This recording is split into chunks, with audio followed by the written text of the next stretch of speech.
In a world crying out for a top 10 show,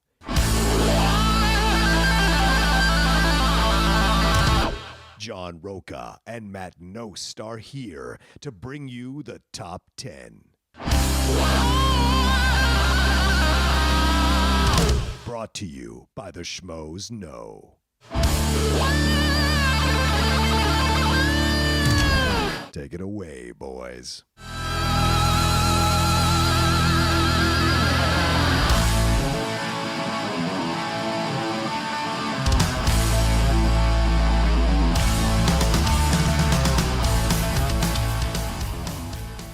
Welcome, everybody, to this week's The Top 10 show.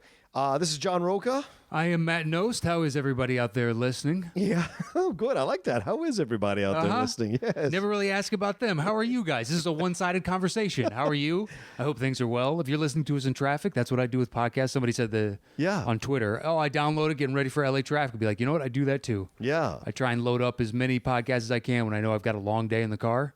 It's like, all right, it might take me 20 minutes to get there, but I'm going to get out this time, and I know I'm just screwed. Right. So it's like, oh, okay, now it's an hour to there, and I got to do something up there, and then traffic should be easy in getting back to here, and it's 35 to there. Yeah. Just like you spend a lot of your life in your car in this town. Yes, you do in this town especially. Yeah. Well, a lot of people have been like, I forget the guy's name. He rides his bike and listens to us. People take us to go work out in the gym. That's Dan. Oh, Dan, right. Yeah. Right. I believe he's an actor in Ohio. Is he? Dan Nye. Dan Nye. Yes, Dan Nye. So this is interesting to me because I almost never work out to podcasts. It always has to be music. I've hiked to podcasts like Bill Simmons. I used to take Bill Simmons or Mark Maron with me when I used to do these long hikes over at Runyon Canyon. But sure. I've never done like actually working out, lifting weights to our voices. So if you're doing that right now, give me another set, you son of a bitch. Yeah. Pick that weight back up and give me three more reps. Hopefully we can make somebody laugh so much that they actually piss their pants or like a little something else comes out. I don't know why I'm getting coy about that after I've already dropped the other one, but to me, that's just like, it's exponentially grosser. You never know. I used to occasionally listen to comedy albums when I'd run. Oh, really? Well, just because you can put it on and let it go. Oh, fuck, dude. I'd be and it helps pass the time. Laughing my ass off the whole time. I couldn't run. Once I would again, stop bent yeah, over. but it's all guys that I already knew. I knew the album. Gotcha. So now I'm just like listening to, I don't know, subtly picking up he takes this long to get to there. This is how he sets up this. Right. Enjoying it for the craftsmanship and the jokes. The jokes still get me and they'll make me smile, even though I know it's coming, and be like, this is a great punchline. That is such a great punchline. And then you just appreciate it and see how he gets into the next. And that to me is like, it just takes me out of running. Yeah. So I'm just focused on what they're actually saying and how they're doing it. Right. And not paying attention to, hey, I'm 4 miles in. This is great. That's smart, dude. Yeah. I wish people would tweet us that they're having sex to our podcast. Like that's the next level, isn't it? Like to get to the next level, we bring them that much pleasure that it turns them on to listen to us while they have sex. How in the world? I'm okay with that. I got no problem with it, but how in the world do you get it to a point in a life? Like what happened to you that you need to hear two assholes talking about movies? You're like, that's it. That's the one. That's it. Take it. Babe, I found it. I'm ready. And she's on board? Top like that's 10 a heist weird. Films. Have you just listened to every album of all time? You know, people's sex lives are weird and freaky, and they do crazy things behind closed doors once they achieve that level of trust with their partner, that intimate trust. See, but I would imagine it have to be some sort of infatuation with us at that point. Well, that's what I'm talking about. That's what I feel like we've reached that level. I feel like we need to be at that level. This is Fatal Attraction level, and you're like, let's do it. Come on. Let's go. That's a game I'm willing to play. Let's go. Yeah, 4th and 9. I'm going to get this first down. Show up at the offices. Scare me to death. I love it. Find my address. Come find me. Come on. Let's get it on. It's not that difficult. It really isn't. It's not that difficult. They could find you. Be careful. I'll find like dolls on my windshield in the morning. That's not so bad. No? That's not so bad. With All like things considered. Pins through them? If dolls is as far as it goes, pins through them, are they just little U's? Yeah. Just on your... I'd like to see the hair on those because you do have impressive hair for a doll. Just to get that done, I'd like to see it. Get it perfectly coiffed. Yeah, just beautifully. Every time, no hair out of place. How have you been? Good. Tired. Yeah? Tired. You? I heard you did stand-up the other night. Yeah, I've been... have you been coming back to it? I thought you had walked away from a bit. No, I mean, I don't know. Tell us, Matt. I took time off, so to speak. I took time off. Right. I took holiday, so to speak. Okay. It just lasted. Like, I'd still take gigs here and there. Okay. But I got tired of certain aspects of it, and then coming back is like I don't have to deal with those if I don't want to. Right. I don't have to do those things that used to drive me absolutely insane, and made me not enjoy it anymore.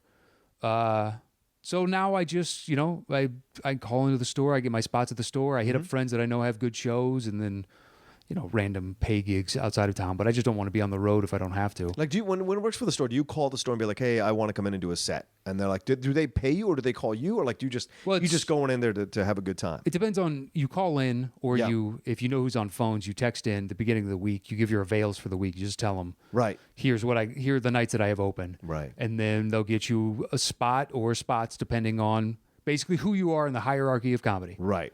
And that determines like, oh, hell, such and such is in town. Any night he wants, he's got. Right. Just let us know. Right. And the store's got 3 showrooms going. Most nights, all 3 are going and sold out. Yeah. So you just show up. I go in the, one of 2 rooms, unless I'm specifically invited to the belly. Yeah. I go to the OR, the main, one of those 2 rooms, and then just do a show. Wow. If it's the store booking you, you get paid. Right. Yeah. Oh, that's great. But sometimes they will reach out to you. If you know who's working phones, you just get a text. Hey, Yeah. what are your avails this week? That's awesome, dude. Yeah. It's easier on them. They don't have to answer the phone all day. They can just read through text while they're watching TV and shit at the store. They're getting high or doing whatever. Yeah. But most people just email in and they'll let you know one way or the other. Interesting. Okay. Because I know Ellis was at the store last Friday. I forgot he had invited me to come down, and I forgot. And then I heard people were tweeting that you were a couple people had seen you at the store do a set. Yeah, I did a spot Saturday. Yeah, right on. Yeah. That's awesome. I got to find my way out there if you go up again. I've never seen you do stand up. This is my exposure to Matt Knost, is just doing the show. I mean, it's very much the same. It's just you talking to another asshole. Well, the thing about it, the beauty of stand up is everybody pays to sit in a room. Yes. And they're making 2 agreements when they come in. A, I will shut up.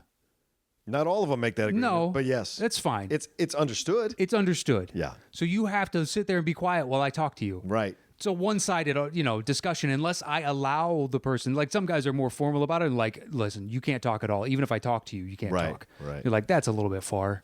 You're engaging the person. I don't care if you do it without my consent or with my consent. I'm fine. It makes the show, entertaining. Right.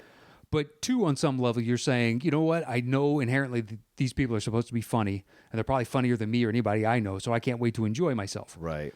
I know other guys that take a harsher stance on it and be like, you are unfunny because you're in the crowd. And be like, well, that's bullshit, because most of us sat in crowds before we started doing this. Yeah, of course. Yeah. But it's just like you are handing over the reins of, trust me, I'll land this ship. Or I'll land this, this bird, wherever we're going. Right. I will get you there. I'm a paid professional. You paid for the ticket. Exactly. You're paying me to do this. So just relax. Just let it happen. It does. And the more fun I'm having, I know that means you're having fun. Right. So if I'm not having fun, be like, trust me, nobody in this room, even if you're laughing along, this could be way better, but I just don't, you're not giving me what I need. Yeah. I try not to do that. You try and go through the motion, but there are times you're just like, come on, people. Yeah. Work with me. Yeah. Give me something. Laugh at something. Yeah. But yeah, whenever you want, just let me know. All right. I'm down. Now that I've broken my cherry, I'm slowly starting to kind of now figure out where everyone, because like Mark wants me to come do another set at New York Comic Con, because we're going to be there at New York Comic Con, and so he's like, you come do this. But I want to kind of do these smaller places and give it a try, 5 minutes and do whatever. And I don't want to do bringer shows. I'm nowhere near where I can do something like that. I just want to just go to places that are like open mics or whatever. Yeah. Or what. You'll be performing for other comics, but if you want to get up and like say this stuff aloud. Yeah. Yeah. It's more a matter of working it out, like, going like training camp, whatever they call that stuff. Yeah. Just in that sense, then if they're movie specific jokes or geared towards that, all things considered, they're going to have to be like probably huge movies to talk about. Oh, right. Yes. Want to make them broad. Or, yeah. Just in that, whereas at New York Comic Con, you would assume tons of comic fans, so you can get more nuanced. Right. You can make references that the average person is not going to understand. But anybody that likes movies would be like, oh, I totally get that. Right. Great joke. So you're saying I can't make French black and white movie jokes? You could. Look, you're going to be getting silence back at most open mics anyway, and it's nothing against you. Just nobody's there to laugh. I should say the punchline in French. Je te lo. Hey, it could work. Je te lo. As long as you set it up right, anything will work. I guess you're right. As long as you're funny enough, anything will sincerely work. True. Like my wife and I were friends before we dated, and she used to bartend, and I had a couple of jokes when we met in San Diego about San Diego, and she tried to tell one, and she's like, my regulars just stared at me. And I'm like, hey, I don't know what to tell you. It's the way you say it. It's how you present it. It's I don't open with that joke because I just need to establish with the audience who I am before I can get to a piece like that. Right. But yeah, it's look, if you're engaging enough, you can do whatever the hell you want. I feel like, yeah. You it's can do the whole certainly set possible. in French. Ah, there we go. I would suggest pratfalls or something visual for the people, Something like that. but you could. It's certainly possible. You ask me how I'm doing. I'm tired. I'm tired. This job at Collider is kicking my ass, and I love it to pieces, and it's a lot of fun, and I'm having a great time, but it is kicking my ass. It's a lot, and it's a lot to change from like sitting around performing at the Harry Potter land, and then sitting around for 45 minutes and doing another set for 45, coming back 45, and then resting for 2 hours, and then doing one set and going home. So it's a tough transition, but it's a transition that I'm absolutely loving. And they're like, it's I don't know, I'm just having a good time, and we'll see where it leads to, and I'm learning a lot, and it's only been 3 weeks, and already I've learned more than I knew, like, in the 6 months before. So Yeah, it's I can so only much imagine. Interesting, yeah. Just the behind the scenes of how certain things get, from start to finish in that world is really interesting. Also, like what Google words, like what words to use in descriptions, all this kinds of, because I'm doing all this kind of writing as well for the channel. So like, what should you be highlighting? What should you put in the first sentence versus the second sentence versus the third sentence? It's just fascinating stuff to explore. So I think in the long run, it's great knowledge to have as I go forward. So Yeah. I'm having a good time. It can only help. Yeah, it'll help. We mentioned doing the It review. When are you going? Do you know when you're going? Yeah, well, we're recording this before it comes out. Right. I think I'm going to go to Thursday night. Okay. If you're going Thursday night, I'm going Thursday night. So maybe if you want, well, we'll figure it out afterwards. Yeah, let's talk after. Yeah, stop giving everything away, Matt Knost. I didn't bring it up, you son of a bitch. I said nothing, and then all of a sudden it's like, hey, what about this thing? All right, fine. I'll cut this. Well, you cut this part out. There we go. It's never going to happen, and we both fucking know it. It's even if I said that to you, I know that is just a joke. Go ahead, edit that out. We've never edited a single thing outside of the really intro and the outro, and that's it. The only thing I edited last week was when we had to stop and I had to go turn on the lights. Other than that, I edited that part down in our show, but that's about it. Yeah. Yeah, didn't even notice. Well, anyway, so this week, Matt and I are doing the top 10 assassin movies. Assassin movies. In honor of American Assassin. Right, with Michael Keaton. And I don't know who the young kid is. I've seen him in a couple other things before. I think he was in the Scorch Trials. In that Taylor, what's his name? The guy, John from Mars. And Taylor Kitsch. Taylor Kitsch. Isn't he in it as the he's the villain? I think he's the villain. Yeah, you're right. So, but the trailers look fantastic. And Matt and I have not. I don't think we've done this one in quite some time. So we were like, well, let's revisit it. Let's have a little fun with this one. Have we never done Assassins? We've never done this one. Ooh. It's always been a topic we'll get to, but we've never done Assassins. Oh wow. Yeah. Well, that's awesome. Okay. So yeah, this is virgin territory for both of us, and for those of us making love to us right now. Welcome to the party. This is the finish of foreplay. Let the lovemaking begin, because we're now in virgin territory. That's right. Enough with the foreplay. Yeah. Now let's have a little Let's sex. culminate this. All right. Show's already started from an interesting place. Yeah, we're both tired, so this. Yeah, we are. We're both in like goes. just weird headspaces, and I know we need to get into it, but at the same time, like I've just been so busy. It's nice to not have 17 things going. Okay, I got to do this, and then I got to just let's just sit down and talk. Yeah, let's just hang out. Yeah. Do you want to tell them how the show works? Yeah, sure. Once John and I set a topic, we go our individual ways and create personal top 10 lists. We show back up here. I do my bottom 3. He does his bottom 3. I do my next 2. He does his next 2. Then we trade one apiece. Once we've revealed our personal top 10 list, we create the shows between the two of us. Still screwed up revealed. I saw that. Yeah. I'm not going to harp on it. No, I appreciate that you're always positive and I'm always negative. I know. I know. It's the same song and dance we've had since the very beginning. I've appreciated it every time. That's true. And I love that we have this hash out now almost every week. Yes. Where you kind of give me the, It was good. I swear to God, I enjoyed it. I know you did. I appreciate that. Okay, so. All right. So should we define this? That's the thing. Yeah. That was my problem with this. Yes, go ahead. Assassin, because it's a broad spectrum term that to me has a very narrow definition. Yes. I like history and I read tons of history books. So I've read a book on the Crusades where assassins come from.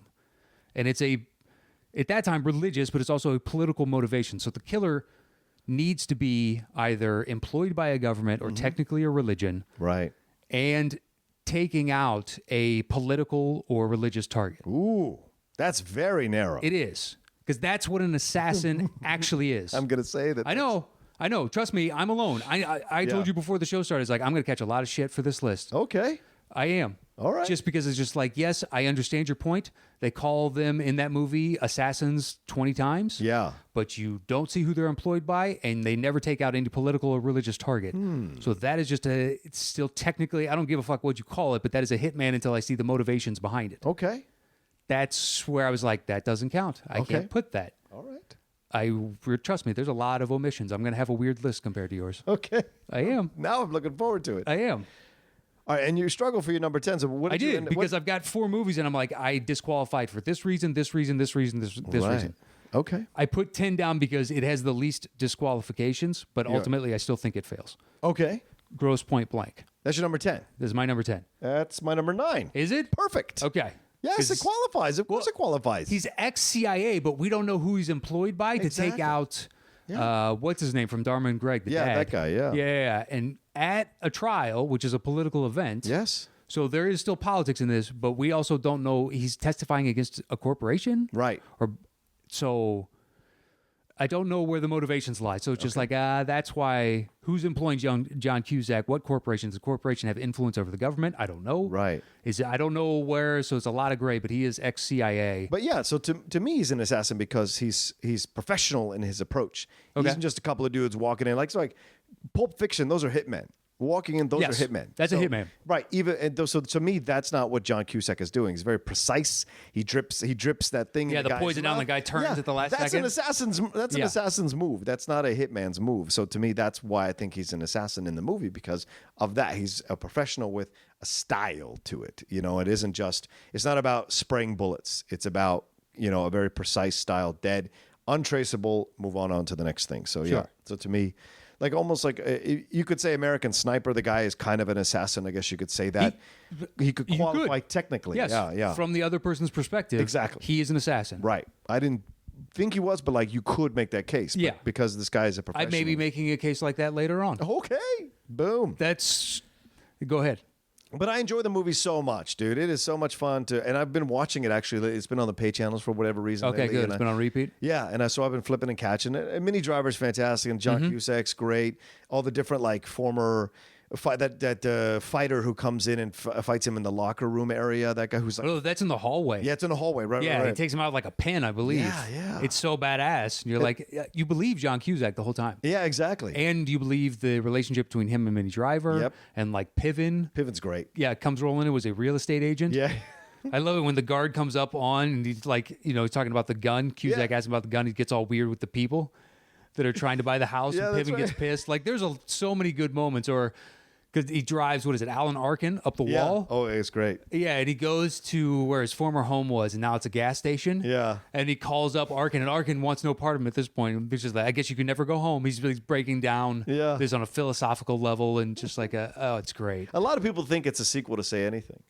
Okay. Like an unrecognized sequel to Say Anything, unofficially, because he said I don't want to buy anything processed. And the same timbre that he is as Lloyd Dobler in Say Anything, he kind of has the same speech pattern in Grosse Pointe Blank. And he's going back home. He's got this former relationship, blah, blah, blah. So there's a lot of things that people say. It's and of course, John, you could say John Mahoney, all that stuff. So who knows? It's a way to play it. So I find it interesting. Sure. I'd never thought about it. I haven't seen Say Anything since I was a kid. Oh, really? Yeah. Oh, well, all right. I remember it, but I don't remember it kind of thing. That's one of my favorites. I love that movie. Yeah. I just know the iconic stuff, and I remember some of the interactions with Mahoney not wanting this to happen and stuff like that. But beyond that, it's just I'd have to see it and be like, oh, yeah, through huge chunks of it. All right. What's your number 9? So my number 9 is Valkyrie. Ooh, interesting choice. Well, because it is an assassination. Yes. It's once again, very narrow scope that I'm looking through this. That's a great choice. Bryan Singer. It's a good movie. Yeah.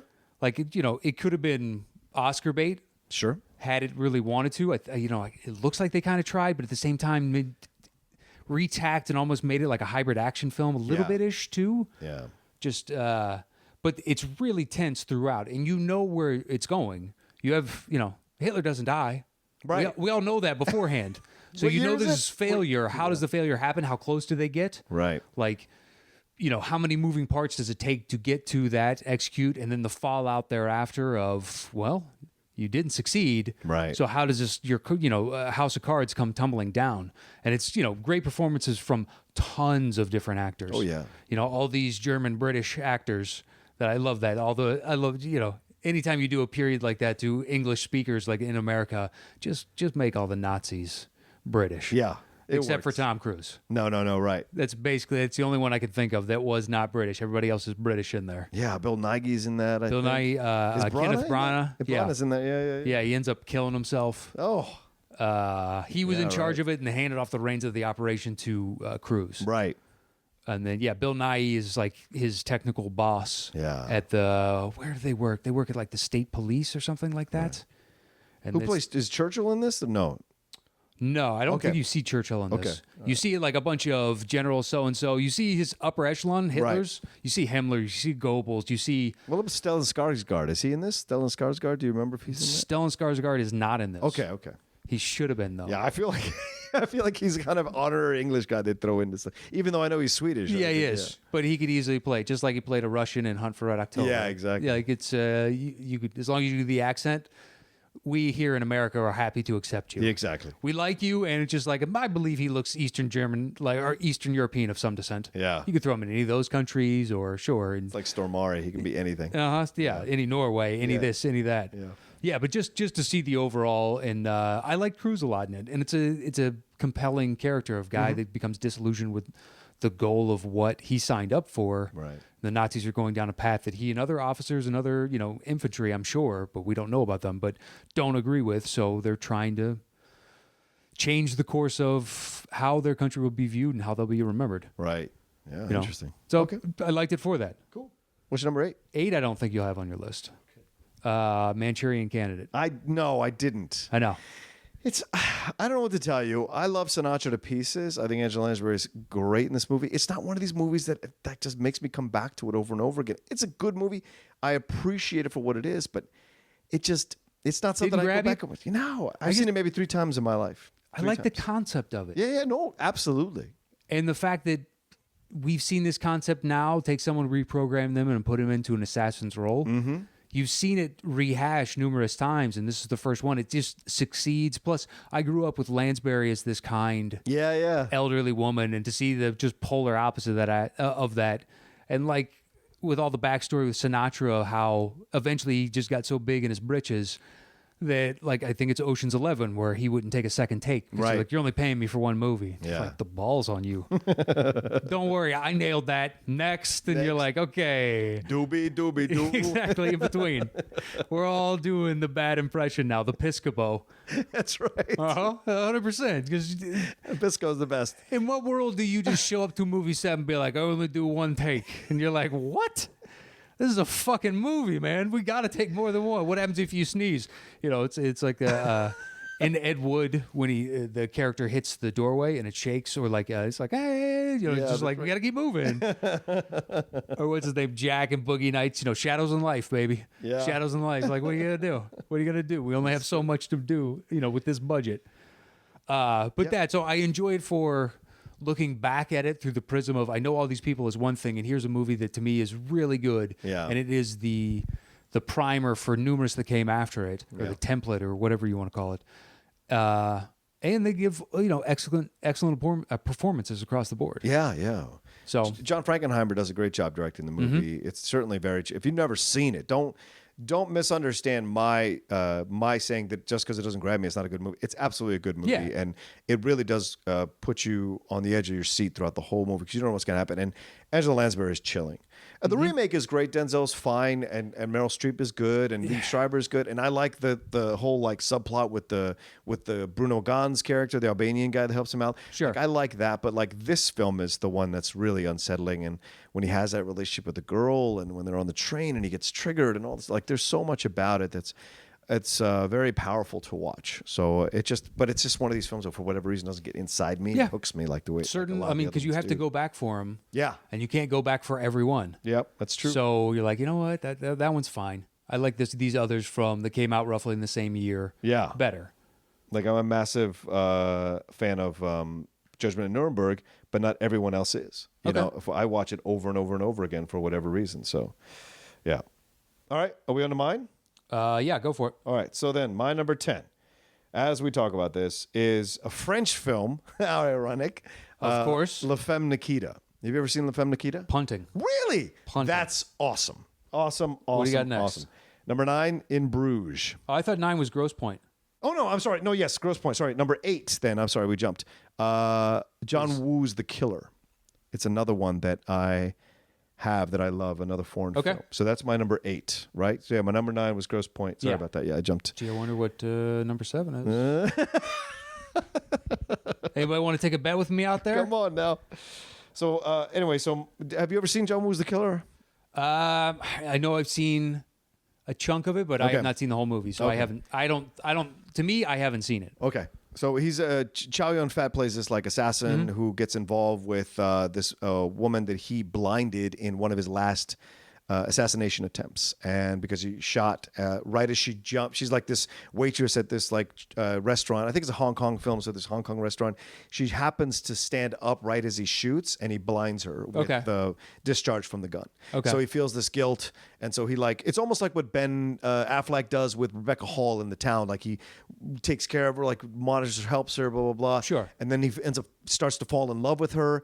But then this rival gang, or the gang that hired him, now wants to turn on him and kill him, and he throws in lots with this police officer that's been chasing him. It's Tony Leung's character. I think that's the actor's name, Tony Leung. And then they together take on the entire fucking Yakuza clan or whatever, or whoever it is. I don't know, criminal gang that's coming after him. And it's a fucking awesome movie. And it's one of my favorites. And it's the one that got me into John Woo. Hard Boiled really cemented me, but The Killer is the one that got me through the door. And I've always loved this film and go back to it all the time. And it's before Woo-isms became a thing where you saw the doves going in slow motion and all that kind of shit. This is actually a really damn good movie. And if you haven't seen it, do yourself a favor and rent it or watch it somewhere. It's so good. Is this the Woo that they made a follow-up for? Where Chow Yun-fat's character dies like at the end, and then they bring back his twin brother or something? Maybe. I wonder if there is. Yeah, I wonder if that's the one. I just remember someone explaining to me, like, that's a great dumb way to just bring the whole gang back. Yeah, that's right. Just twin brother we never mentioned before. Surprise, surprise. Exactly. And then it's apparently a good film, so you don't care. Yeah, right, exactly. No, but yeah, so like I said, this is just a really well-paced, fantastic film, and it explores a lot of what the responsibilities are, and shows you that even though you do one thing for a living, it doesn't mean you're a bad person, which a lot of these assassin movies kind of really do showcase that there are more levels to these people that do this kind of stuff, because you have to have a certain kind of mentality to do it, right? You do. A disjointed like sense of self. Yes. Where you can compartmentalize the fact that you're killing on one side. Yeah. And you can still try and maintain some sense of normalcy. It's like the Iceman. Yes. When they do those interviews that aired on, HBO, Confessions of the Iceman or something like that. Yeah. That's chilling shit. It is. And you can just see him completely divorce himself from, here I am a married man, and I love my wife and kids. And then here I am. Yeah, I murdered that guy. Just nonchalantly, like, he did this, and I had to do that. Like, wow. There's just this stark black and white within his morality that doesn't exist for everybody else. Yeah. All right. What's your number 7? Well, I can tell you what my number 7 isn't. My number 7 may not be on your list again. Ooh, here we go. Because I don't think you're that big a fan of this one, Hannah. No, I'm not. Yeah. Man, I really wanted to love this fucking movie. Anyway, it's your choice. It's your choice. Go ahead. Did. Yeah. Like, I just saw one trailer as the guy that does not want to watch trailers at all. I happened to see one at the preview for another movie, and I was like, great, I'm not going to watch it. I want to see that. Yeah. And I just loved the setup of it, the cinematography, the shots, the pace it takes at certain points where other people felt it really dragged. Like, I understand what you're saying, but I like the exploration of the girl who's been raised in the woods. Yeah. As so Hannah is a little girl that is trained to be an assassin by her father, Eric Bana, who's ex-CIA assassin or something along those lines, and who is now being basically hounded because he knows a secret. And the CIA wants him gone, specifically Cate Blanchett. Right. She's the CIA agent going after him.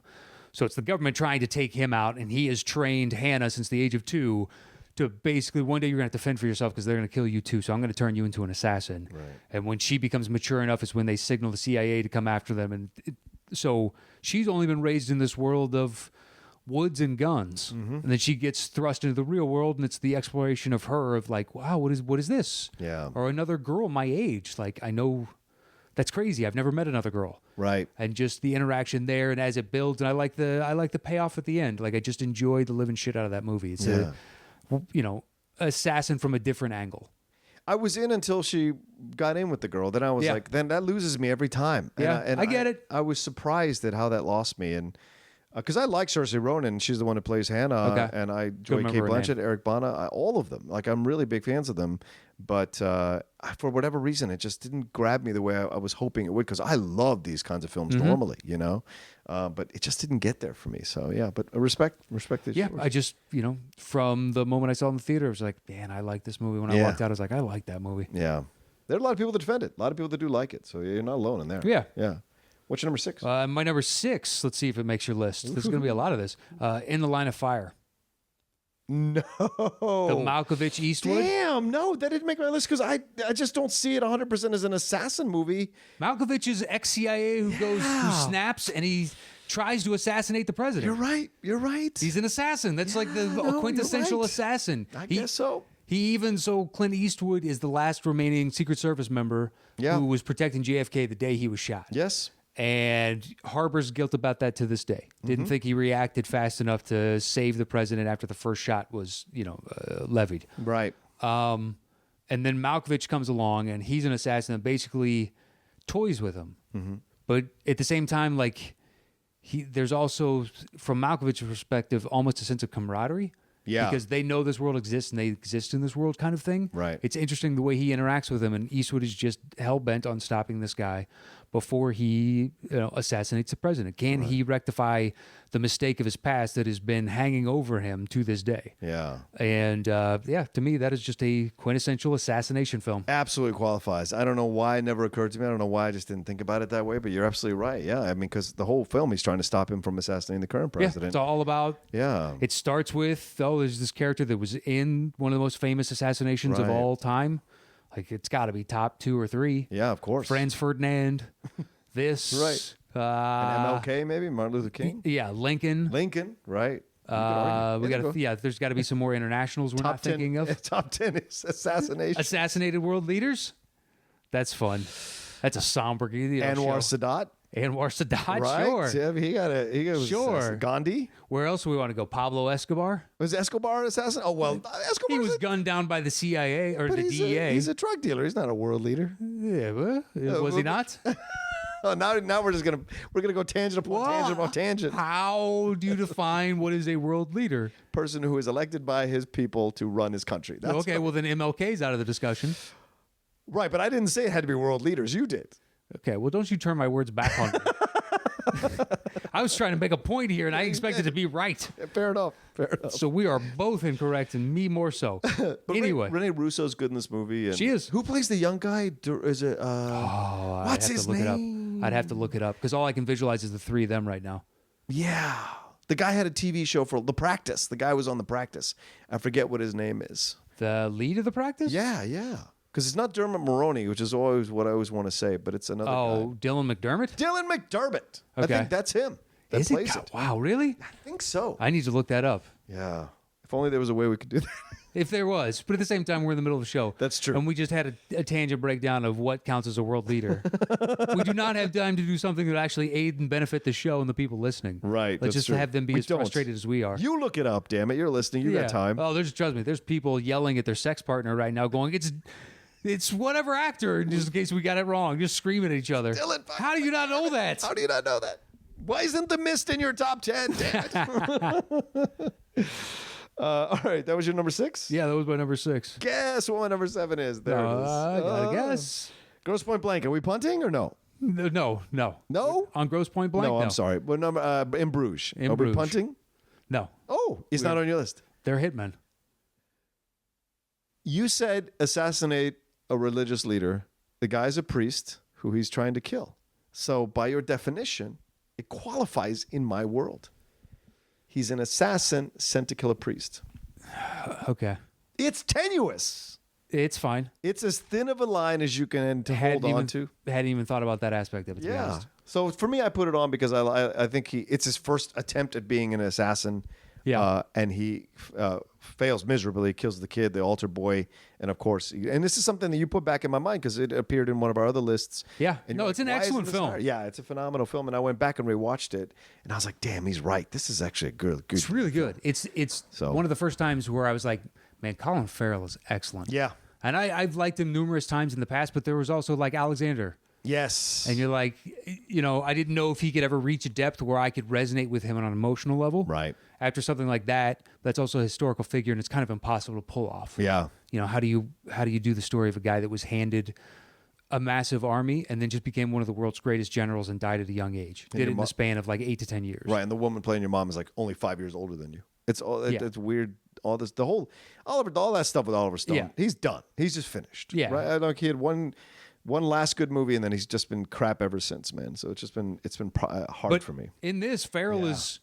I totally identify with him, and you empathize with him by the end of the movie to a degree that I was blown away by when I walked out of the theater. Well, that's what I like about the movie is it's not an already trained, like fully trained, Yeah. fully assassin. He's more. That's Gleason. Yeah, that's Gleason, exactly. So the stuff that he's confronting, you're confronting with him, and by that I mean Colin Farrell with the what he did, the mistakes, like because assassins don't just walk out, after training, like okay, now I'm ready to kill, and I never make a mistake again. Yeah. No, they make mistakes sometimes, and that's the thing that like I like about the movie is that it explores what the mistake costs him in the long run, and what it costs everyone else around him. It's such a ripple Exactly. effect of him killing that altar boy creates this incredible ripple effect for almost everyone in his wake, and it's an unfortunate film and also an incredible film for such a small film. It has a lot to say.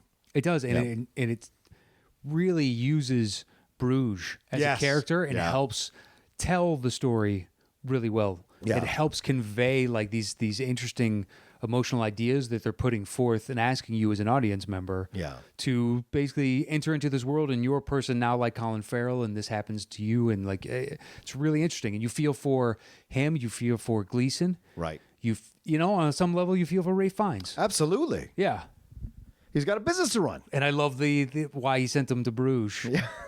Because he has fond memories of it, but it seems as though the rest of Europe is like, man, fuck Bruges. That town right? sucks. Seems to be the general consensus opinion. I have no idea. I've never been to Bruges. He's doing something nice, he thinks. For Yeah, everyone else, exactly. right? Trying to give him a peaceful, last moment. His last meal is Bruges. Yeah. All right. So my number 6 is Leon the Professional. Okay. Didn't. Ooh. He's a hitman. What? He's a hitman. He's taking out another drug dealer. Yeah, but the way he kills isn't. You're right. That's because it's my definition. That is the broad spectrum right. assassin. It's Yep. like surgical, tactical. Fair. For He is. For me, it's the way he does it that Yeah. makes it assassin situation.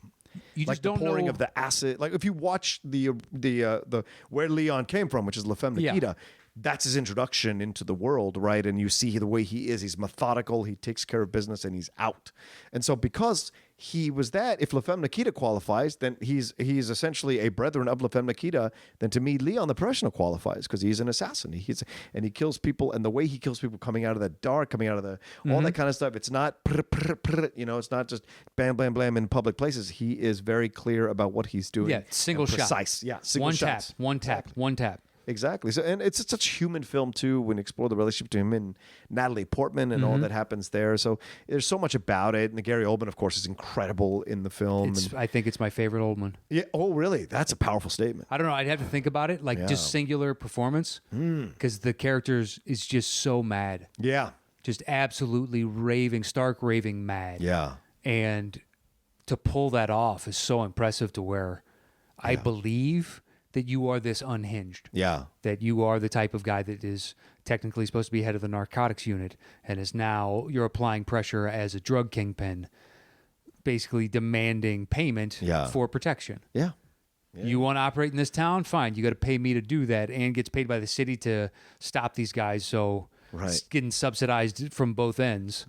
Yeah, Gets it's himself set up. fantastic. Yeah. A lot of people think there should be a sequel with Natalie Portman where she does what he did, where she becomes what he was. And that's an interesting choice because then that to me means she's not a hitman. She's an assassin. So I don't know. That's how I split the hair that way. Yeah. So, yeah. Yeah, it's just one of those of you need to know the previous movie and then they change the story to bring in Yes.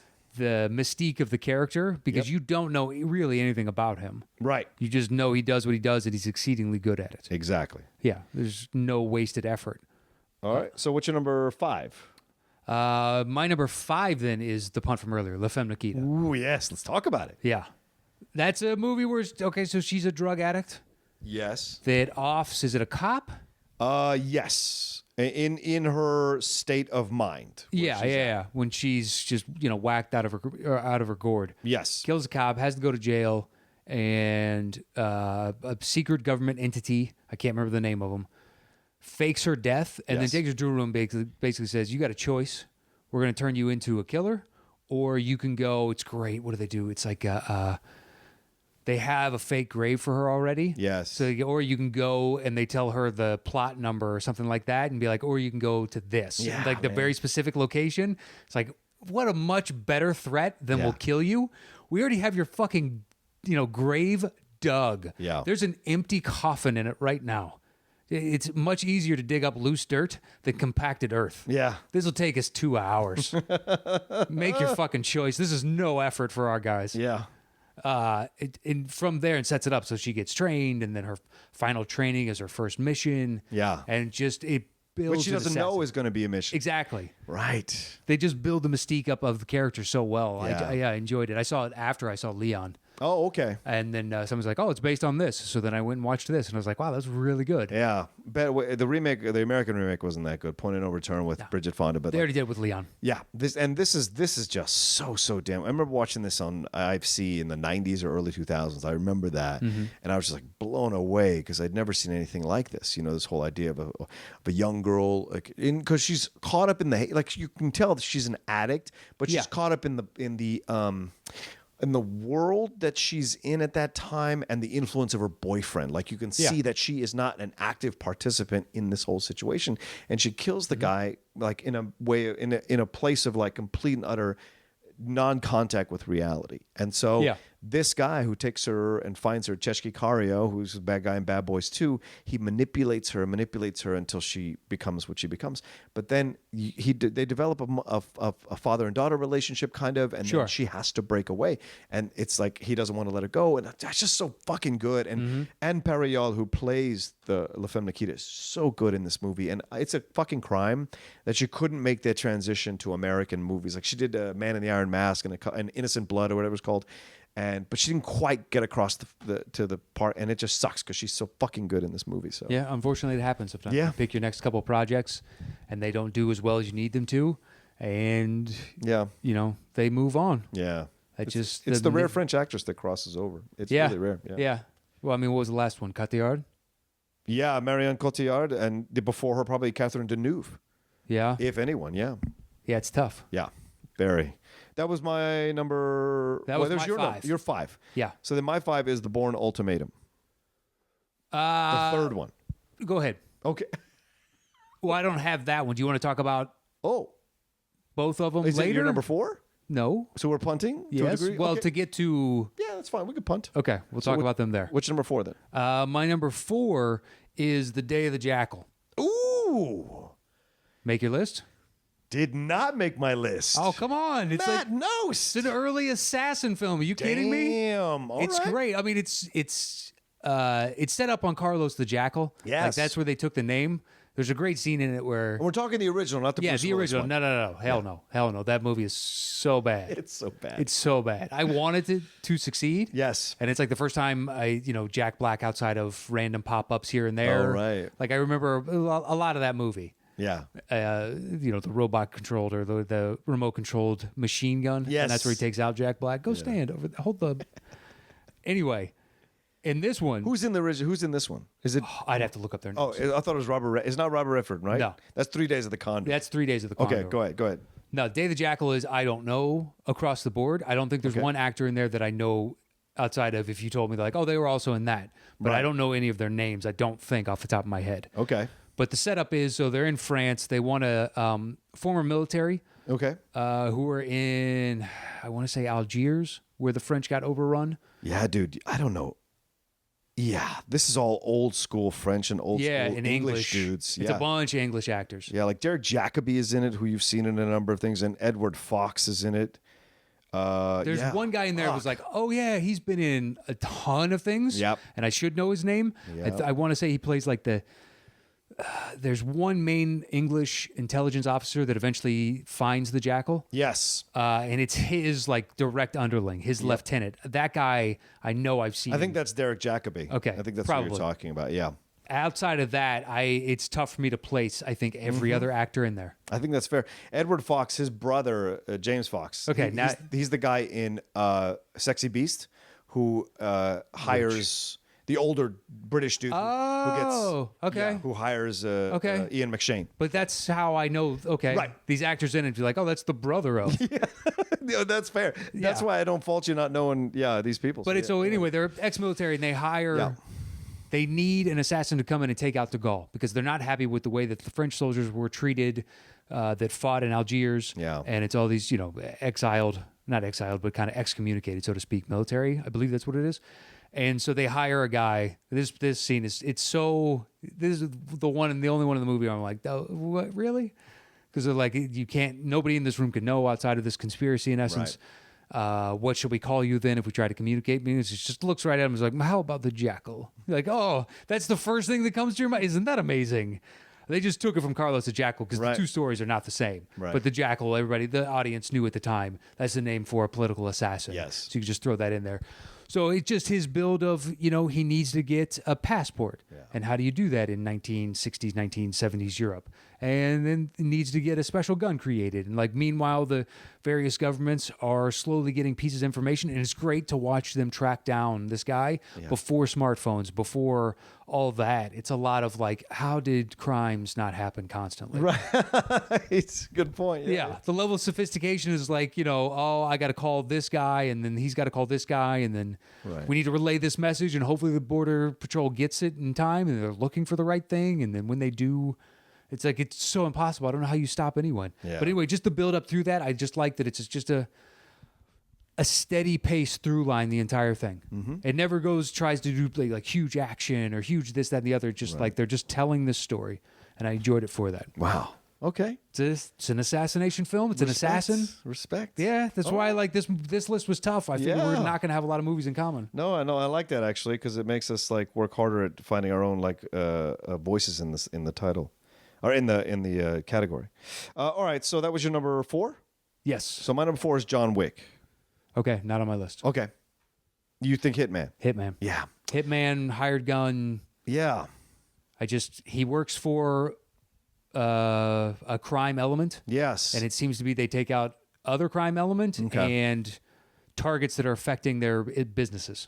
Yeah, to me, because he's spoken about as this kind of mystical figure, I think it elevates him from just a hitman. Okay. That was my mentality, which is why I chose it. It was oh no, not John Wick. They make a huge deal about John Wick. Do. John Wick coming out of retirement. John Wick's and the movie's dope.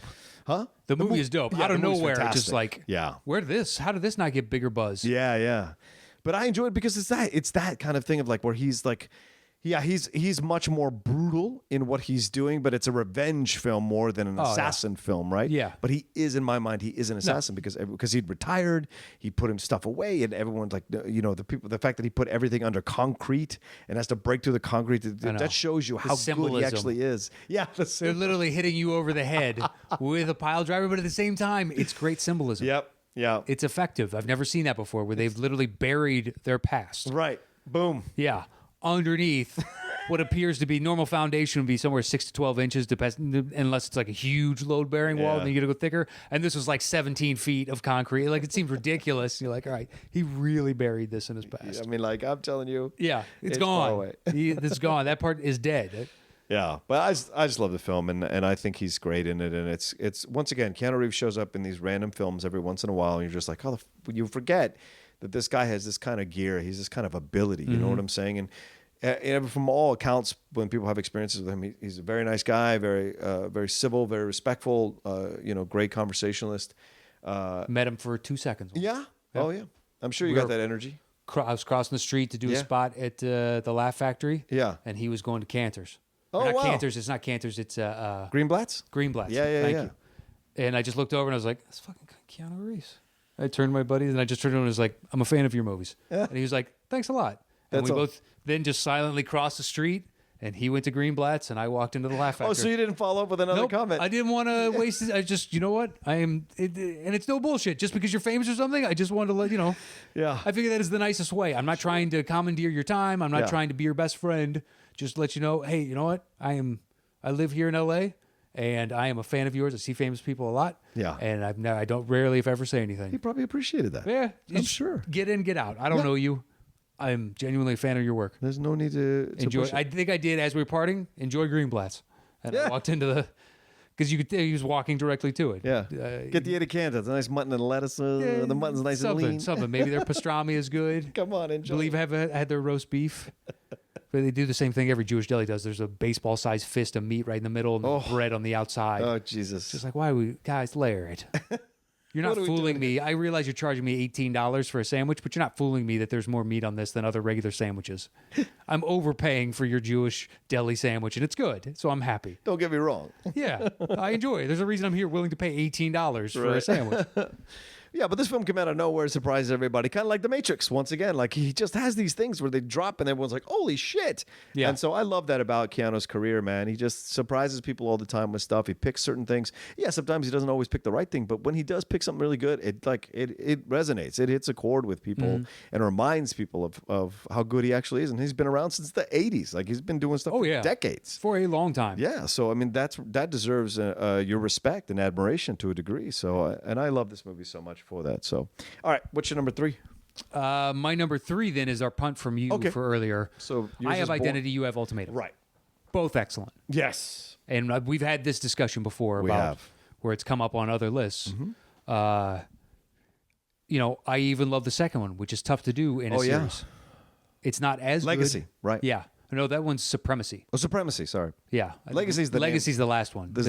The one that just came out. Okay. Isn't it? Yes, it is. You're right. The one that came out. No, Jason Bourne's the last one that came out. Born Legacy is the one that came out with Jeremy Renner. Jeremy Renner. Right. That's what it was. Yes. So anyways, yes. Yeah. Born Identity. Born Identity for me. Yes.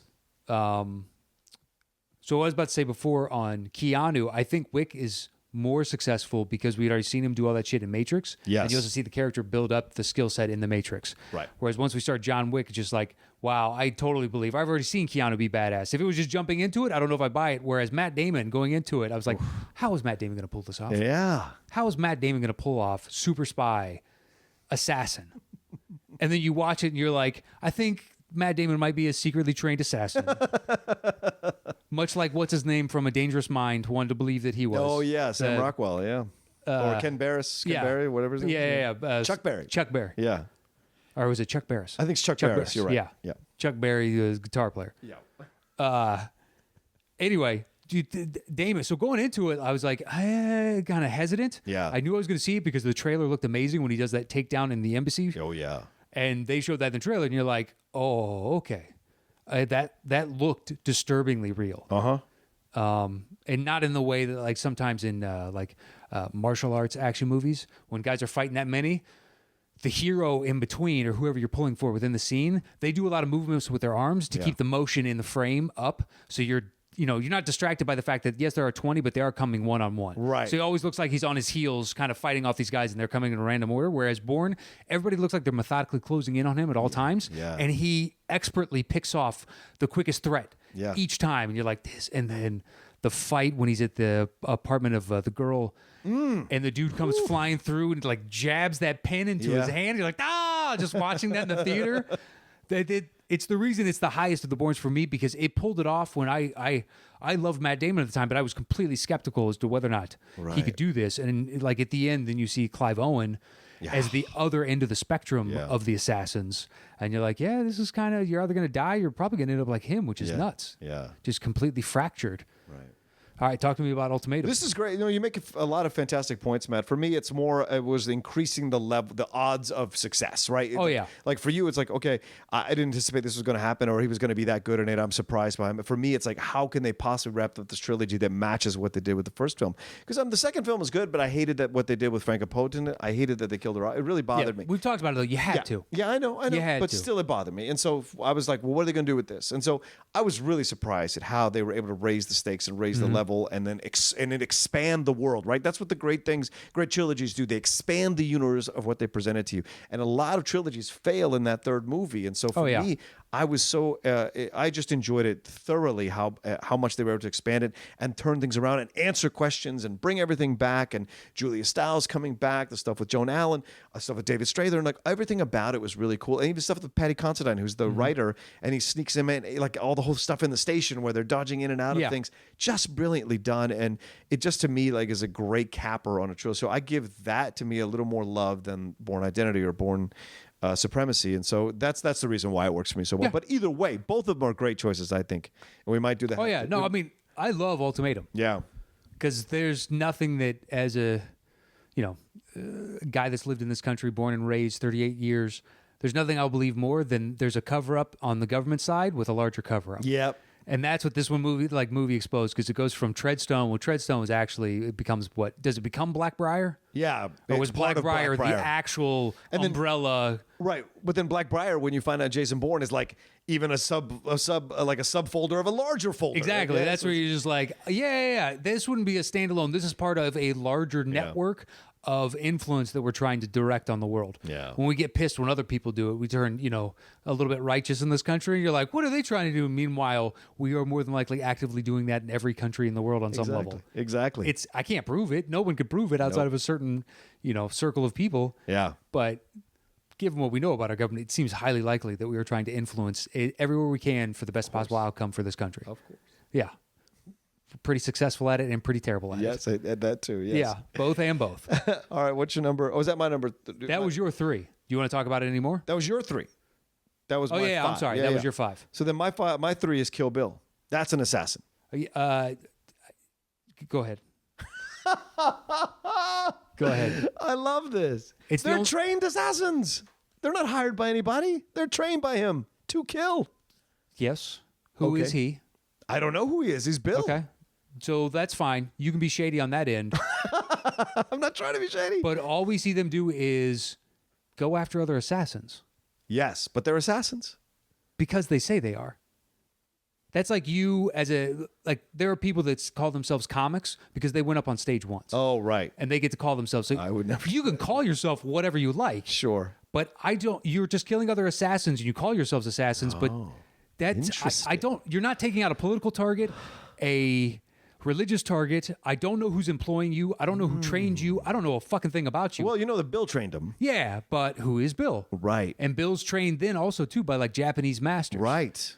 So who are these Japanese masters? Well, that's why I turn it around, because I'm just like, to me, every point you just make is the reason why. Because I'm like, you don't know who Bill is, you don't know who hired him, you don't know what this. So they could have been. He could have been training them all to be political assassins and what have you. This particular story just deals with them fighting each other. Once again, this is my. Yeah. I was very myopic and going, this is how I'm viewing this, because that's what an assassin is to me. Right. Because I may have seen assassin movies as a kid, but I definitely read books on them. Yeah. Because they're fascinating. Yeah. Well, I think she's fantastic in the movie. I love the movie for that, because she's and to me, I put them all both together. Like it's all one movie. Weinstein had him break it up. He didn't have to. He didn't shoot it to break it up. Weinstein had him break it up into 2 separate movies, which I always get upset about. And whenever New Beverly shows it all in one, I try to go see it, because that's how it should be appreciated. And I refuse to buy them separately. I refuse. Until you put it on one disc, the entire fucking movie, I will not buy the fucking Blu-ray of Kill Bills. I just won't, because it's one saga. Line in the sand. You're never going to win that fight. Maybe eventually they'll put out directors. Yeah, someday Quinn's going to do it. Dude, the list of movies that you feel obliged to see every year is impressive. I'm serious. There's since I've known you, I don't know, I want to say 8 to 10, which means there's probably another 8 to 10 that I don't know about. Oh, probably, yeah. At least. Yeah. At least. Just I know Lawrence of Arabia is yes. Whenever that plays. 2 or 3 times. Yeah. Apocalypse Now. Sure. Absolutely. Godfather, Citizen Kane. Yeah, there's a lot that I try to go see. There's some I've only seen on small screen I should see. Like I've never seen Godfather 1 or 2 on big. Oh, it's fucking great, man. Yeah, Big I already screen. love those movies. It'd be even better 50 feet tall. Yeah, and especially now because they have a 4K resolution of it. So I think they just released on Blu-ray, which I worked on the Blu-rays, the original ones that came out a few years ago, and they were grainy as fuck. And I was so mad when we did the QC on those because I was like, this is not what you release of The Godfather. I don't care what the fuck the master looks like. Until you can fix the fucking master, don't release it with grainy shit because there's no point. I might as well watch it on Blu-ray, I mean on DVD, on a PS4 and up-res it because it's no different. It's no fucking different. I'm sorry. A friend of mine, he does not just never talks about it. Yeah. And I thought it was a bullshit rumor until I got to know him. His uncle's Nick Cage. That makes his great uncle than Francis Ford Coppola. Yes, I think so. Never seen Godfather, Godfather 2. What? Seen tons of movies. Why? I don't know, just never. Oh, wow. We were talking about it the other day. He's never seen The Rock. I'm like, dude, that's your uncle's best movie, or one of his best. It is. In Matt Knost's opinion. Well, I mean, you have others, Leaving Las Vegas and Right. Adaptation, and there's still others in the mix. But for action side, find me a better Nick Cage. You can give me Con Air, and I'll give fucking you tell Con you Air. I have to give you Con Air. You're wrong. Because I love Con Air. That to pieces. accent is so terrible. Even though I got that stupid fucking question wrong on our fucking Schmodown. Doesn't God matter. Damn it, that day. Doesn't matter. Happens to the best of us. Yeah. You're right. Anyway, so Kill Bill, just fantastic, and her journey is so amazing, and it's so rare to see that in a female. Like I just watched Lady Snowblood the other day, which is a fantastic Japanese film, and I really struggled not to put it on this list rather, because it's so obscure. Not a lot of people know it, but it's a great assassin film. She's a female assassin in feudal Japan. Okay. That's fucking awesome. Yeah, And already it's is a setup. It's really well done, too. She's born from a rape, and so she spends her life avenging her mother's death, who died in childbirth, giving birth to her in a prison, a female prison.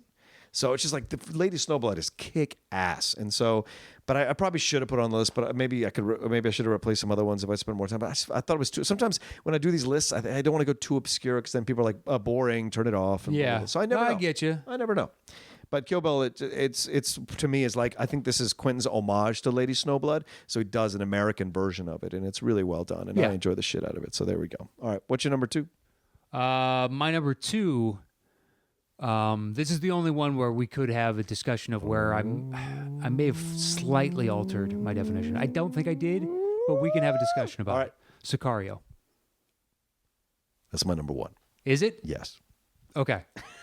Because you can make a case. Of course you make a fucking case. Well, I'm just saying that the drug cartel that Benicio del Toro eventually is going after is a political and government move. Absolutely. And he is an assassin there to kill. It's just not a political figure. He's contracted by the government. He is. Yeah. I only have one that's higher than that. Okay. Sicario, though, is awesome. I wonder if your 1 is my 2. It's probably so. I don't know. Who knows? Probably so. We'll find out in a few minutes. We will. Sicario didn't get nominated the year it was, and should have won. This is the top 10's number 1 bone to pick with the film world and the Academy. I think that our love of this movie bonded us. Yes. In that I know there's at least one other person whose opinion I respect goes, they got it wrong. And you're like, thank you. Yes. Thank you. Because I've talked to some people and they're like, it was okay. What the fuck? Stop breathing. Yeah. You need to stop breathing right now. Get the fuck out of my face. Right? Because I no longer what that year was better, more compelling, more true and real to life. That is an amalgamation of various stories that are similar to things that I've read about the cartels and all the violence right in Mexico. And I'll guarantee you our government has done something like this numerous times. Oh, absolutely. Yeah. Yeah. I mean, when we know about it, what is it, Operation Mongoose going after Cadet Castro? Yeah. You don't think we've got the CIA trying to take out drug dealers? Like sneaking through and just going over. We need to take out this cartel, that cartel, because we already did it with Escobar and the Cali cartel, and we just got El Chapo.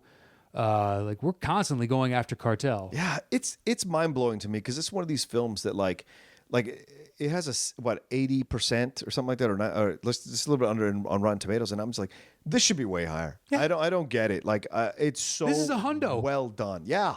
It's so well done, and Josh Brolin is fantastic.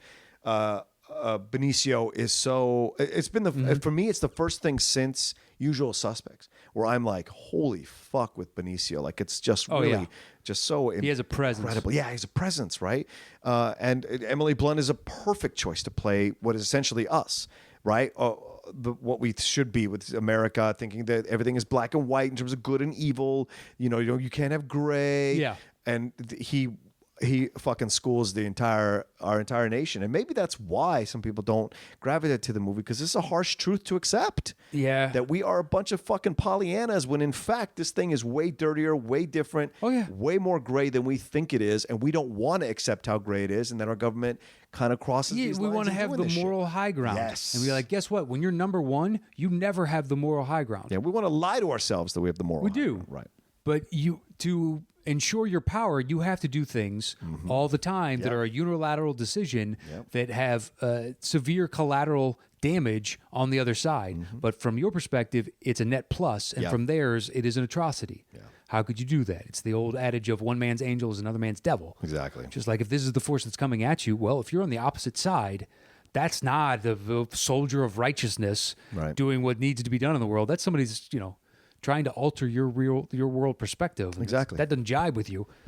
It's one of these, a lot of these hard films I can't go back and watch, but this is one I watch all the time. I've seen it, I think, 5 times now, 6 times. Yeah, it's just so... It's on Amazon Prime. I've watched it twice since they put it on there. Yep. I love it. It's so good. I absolutely. And the people that are like, they don't understand Emily Blunt and her transition at the end, and be like, she's trying to hold on to her sense of morality and what and society should be, right? And these types of people shouldn't exist, but ultimately she has to cave. Yeah, she has to, and that's why I defend the film in the way that I do, because she's us. Yeah, she represents America, and that's what I think is so important about the film. And Denis Villeneuve does such a fantastic job directing this thing, which is why I can't wait to see what his Blade Runner looks like. I know, because this is something that explores the complexities and the gray areas in our souls, and that is so rare to see well done on film. And so I really enjoy the movie for that reason. I know. Still pisses me off that it wasn't nominated. Yeah. At the very least nominated. At least. Fucking kidding me? Yeah. And it's weird because normally my opinion of film is just like, it's my opinion. I don't really get that heated about it. And this one is just the fact that it didn't resonate the way it did with me. Like, I'm just upset. Like, why don't you understand it the way I do? But it's ridiculous to be pissed at somebody, but at the same time, just like, how is this... Looking at what got nominated for Best Picture that year, like, you can't give me a case that any of these are better than that. Nope. Not a single one. We were both shocked. Just shocked it wasn't even at least nominated. With 2 slots remaining. Like, they had 2 extra slots. What difference does it make? Yeah. What difference does it make? Mind-blowing. All right, what's your number? Well, that was my number 1, Zero Dark 30. Oh, yes. Very good choice. Not on your list? That is on my list. That's my number 2. Oh, okay. Or my number 2. You just started off with, and I'm like, what's going on? Well, because I was like relieved that it's on your list. So Still an assassination. Yep. Yeah, I agree. Just because it's a quote unquote, bad guy that went down. Yep. To use the parlance of the film, and from my perspective as an American, didn't like that guy. It's a political assassination. It is. Yep. They go after him and they assassinate him. Now, it's not conventional because you're military guys, but it's her story and how they assassinate him, right? That's what the thing is. It's about assassins. And ultimately, it's another of we are her as a populace. Yes. And potentially as a world, whoever you were sitting on that side of the argument. And at the end, there is the moment of at what cost? We got our objective. We got to the goal, but we had to violate our code of ethics. Yeah. How many times? So is this worth it? Is the fact that on some level we're no better than them, right? Does that make us still better because we won? And history is written by the winners, right. But at the same time, like there is that introspection of should we have done it? I would say the almost 99%, who knows how high, believes we should have. Right. But at the same time, it's just like it does ask of you as an audience member, but are you okay with everything that had to happen to get him? Yeah. The morality that you had to violate. And it's such a great question to ask of an audience. Yeah. Yeah, and it asks you questions throughout the entire movie. Yeah. I think Sicario is a perfect companion piece to this movie because it does that. It asks you questions as well. Look, are you okay with the waterboarding? Are you okay with the torture? Are you okay that led to this? Like, there was so much controversy around the movie because they were saying, oh, well, this kind of okays it, the fact that in the end they get him. And I'm like, No, this is way more complex than that. You're looking at it too simply. There's so many more things going on here, so many other factors that are involved in this thing. And so when you explore how deep she's going and how relentless she was to get this situation, and then, the assassination happens. The assassin, they go in and they're trained to be as those SEALs Team 6. Yes, they're military, but they're trained to kill. They're trained to just to kill quickly and move. And they're there to take out a political, target. Absolutely. And they do it with precision. Yeah. And at the end of it, yes, I think the action should have been done. Right. I'm glad it was done, but at the same time, like, it is rough to watch what we have to do to get that result. Yeah. And it makes you, I don't know, it just makes you question, is there a better way? But I don't have an answer. That's just a broad question of a person that knows nothing of the reality of the situation, to be perfectly honest. Yep. It's just, you're exposing this to me. Like, I knew what waterboarding was, but now I've seen it. Yeah. I knew what this was, but now I've seen it, and it's kind of hard to deny the truth once you see it. Yeah. Yeah, it's an excellent film. It's just like, well, yeah, I mean, I'm sure some people wouldn't say it's an assassination film or we are assassins, but that is the definition. Yep. We assassinated that man. Yep. And it isn't just, and the thing about this film that's so great is that end shot of them loading the coffins into the carrier. Yeah. And she's sitting there after it's all been done, after it's been taken care of, and she's actually having these moments where she's thinking about what she has sacrificed and what lines she has crossed to make this happen, and was it worth it? Yeah. And that's so great, dude. It's just a great performance by Jessica Chastain, and Bigelow does a great job, obviously, directing this movie. And I think, did it win Best Picture over Argo? Argo won. Argo won. Yeah, fucking bullshit. It should have been this movie. I think so. But Zero at least Dark it was resonates nominated. more. At least it was fucking nominated. At least it was nominated. But Zero Dark Thirty, I think, will resonate longer than Argo. Argo's I a think so. lark. Argo's a fucking lark in comparison to what Zero Dark 30 is doing. There's no fun little comedic relief. There's no with Alan Arkin and John Goodman. No, this is a just serious fucking movie. Serious. Yeah. Yeah, that tells something that, as a viewer and as a member of the society, I wanted to see. Yeah. Please get this as accurate as you can, because I'd like to see that. And if it fascinates me more, then I'll read all the books that you base this upon and whatnot. But as of right now, all I've read are, newspaper articles and stuff like that. Yeah. And to see it come to life and to see all the choices that had to be made for that end result, it was, really interesting. Yeah, agreed. All right, that's our list. Let's just compile this thing. All right. So clearly Sicario's number one. Clearly. Yeah, that's fine.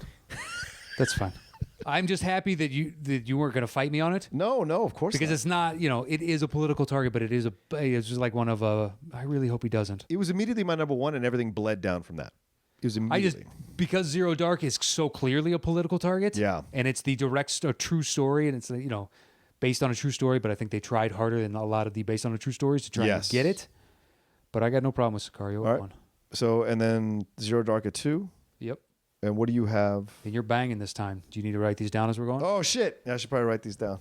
All right. I can slow down. I can vamp for the people. It's not a problem. I know. You liked vamping. What was the episode? You were vamping on that episode. Oh, I didn't like it because I eventually just talked about the fact that I was vamping. Oh, that's right. As opposed to truly doing vamping.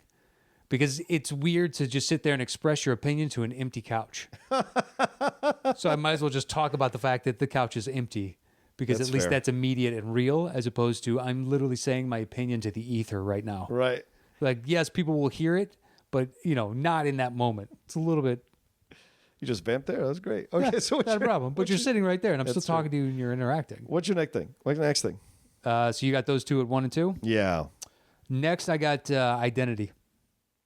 Oh, right. And I have You got Ultimatum. Ultimatum. Do you want to do a slash thing? Yeah, that's fine. Okay, that's fine with me.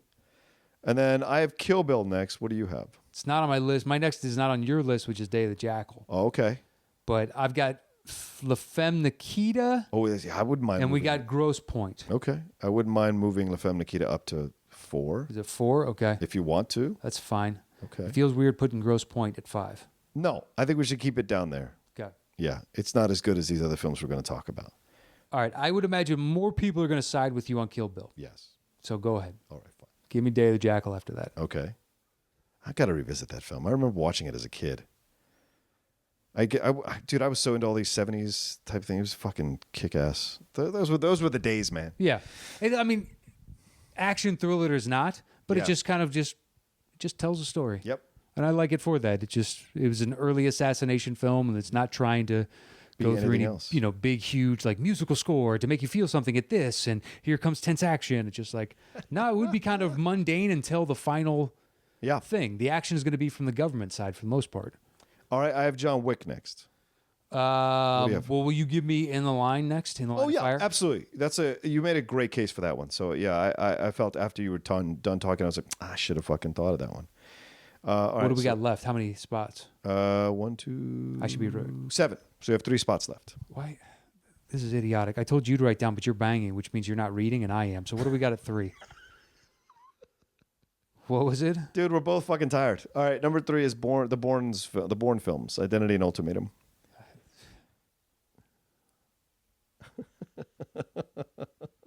What do we have for? I don't know why you're not writing this down. You're banging. Yeah. Like, didn't even occur to And me. you to be agreed like, what to are you it. You're talking like, about? I know. exactly. Because we're both tired. That makes total sense. You have to do everything.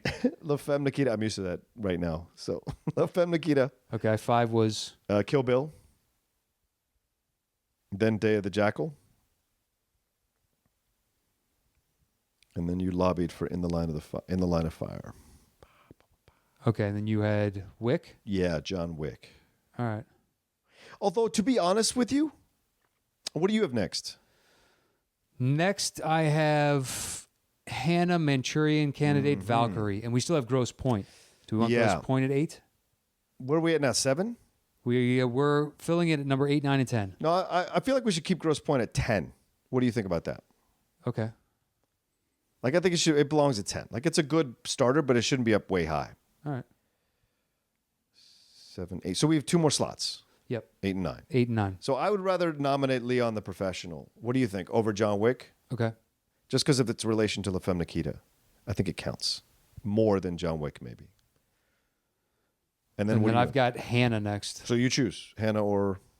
I'll take Hannah over Manchurian. Okay. Boom. Done. That's the list. Let's do this thing. Are you ready? You ready to bang and read the list?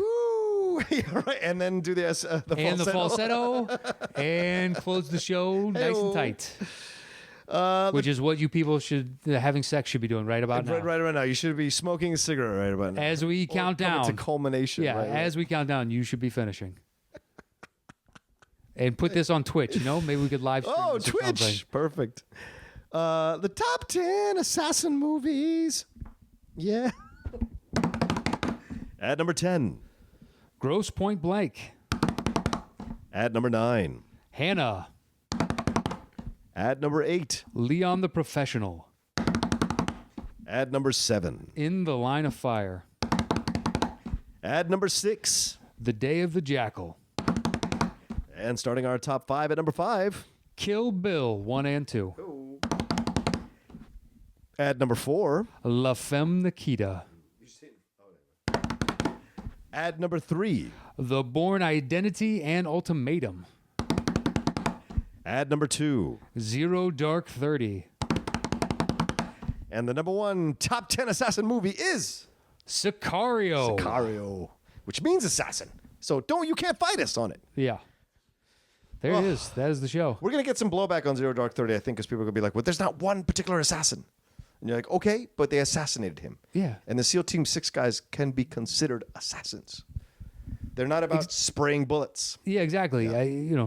That's fine. Yeah. Because our definitions might be too narrow for most people, and they want to include a ton of other movies, and as is your right.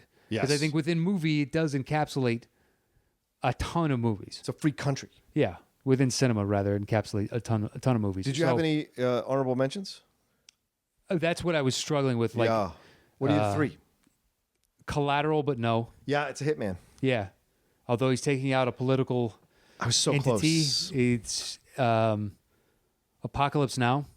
That dude, Matt, I went back and forth on that tough. one because he's like, he does kill people, but I don't know that he's technically an assassin. He's just a soldier. He's a soldier. So that's what I have a hard time with. But I it know is the SEAL Team government 6 going to kill another former soldier. Another soldier, right. So there is that aspect to it. Yeah. And 2 more, JFK and the Dead Zone. JFK was certainly something I thought about. Dead Zone didn't count for me. I was like, yeah, he does. He kills a political Yes, but person. he's not an assassin. Yeah, it doesn't even kill him. Right. Yeah. JFK was one I thought about. I really went back and forth on that one because I'm like, but because it isn't like 100% proven that. In fact, the whole point of the movie is to prove that he isn't an assassin. Yeah. I was like, I can't. Yeah, there is no assassin. Right. And you don't really, yeah. I went back. I did the same thing. I was like, yeah. Yeah, I went back and forth on No Country for Old Men. I went back and forth on that one because we don't know who hires him.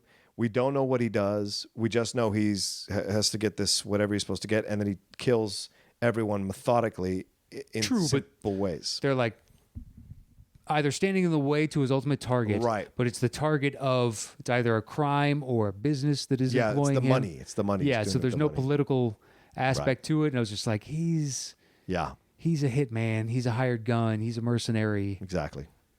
And I really wanted to include Road to Perdition, but it doesn't count. Yeah, no, that's Mob. Yeah, that's Mob. Yeah. Exactly. I couldn't include it, even though I wanted to.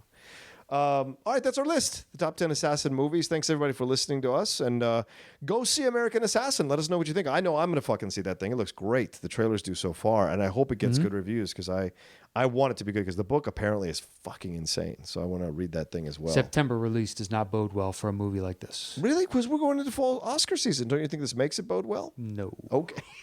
All right. Usually, like September is the dumping ground for whatever wasn't going to be a tentpole. Well, what about it? What's that? It's coming out. Yeah, but that's Halloween's right around the corner. This is the time of year for like a spooky, scary type of movie, but it also differentiates itself from Halloween. Plus, we both read the book, so I don't consider that the same thing. Fair enough. All right. Well, that's it. Yeah. Thank you so much for listening. We have no more information on the Patreon stuff. No. Because we've been too busy between the two of us to even get an email chain going. Right. But if someone wants to offer to build a Patreon page for us, that's certainly possible. Yeah, then there are other like loopholes of people because you want to set up some sort of reward system for people. Right. But we won't even touch the money unless it hits a certain point. Right. Because there are legal things that we have to set up between the two of us, and those cost money. So it's like, do we want to start doing this? Because, we're out a shitload of money. Right off the bat. Yeah, and then have to recoup it later on. Yeah. So we're still figuring this out as we go along. Exactly. Trying to figure out the best course of action. Yeah. And there are other things that may present itself. But we're open to advertising on the Top 10 show. So if you are a business and you want to advertise on the Top 10, you want to sponsor the Top 10 show for a week, then please, let's have that conversation. You can financially support us for a week and we can figure out rates or whatever. And we have no problem talking about your stuff. But we just wanted to thank you for the time being, all your guys' support. Everybody that demanded that we came back, you've come back and you listen and you comment, you tweet at us. Yeah, thank you so much. Yeah, exactly. Everything that everyone is doing, we can't thank you enough. And like Chris Alexakos, who's helping us with our Facebook page, thank you so much, man. He's coming up with great ideas, and I think Kristen Smith wants to post some stuff, and Jen Kempy's doing. And great. There's all kinds of people. Like Leon McIntosh always seems to post it first into Schmova. Yeah. Thank you so much for that. Leon. And there's a guy, I want to say his name is James Finneran, and he posts across, I get indications from him. He posted on every social media apparently he has. James does. Yeah. Thank you so much. Like everybody, and there's a million names that we keep calling out. Yep. So to all those that wanted us to come back, thank you. And your support has been as advertised. We knew you would do it. Yeah. But it's nice to know that we were right in our assumption of you. Mm-hmm. So we'll continue to make this show. So thanks so much for listening this week, and follow you where? Oh yeah, you can follow me at The Rocha Says on Twitter and on Instagram. Yeah, and follow me on Twitter or Instagram as well at Matt Knost, MATTKNOST. Yeah, and then we'll see you all with another awesome list next week. Yep. Awesome. Thanks for listening.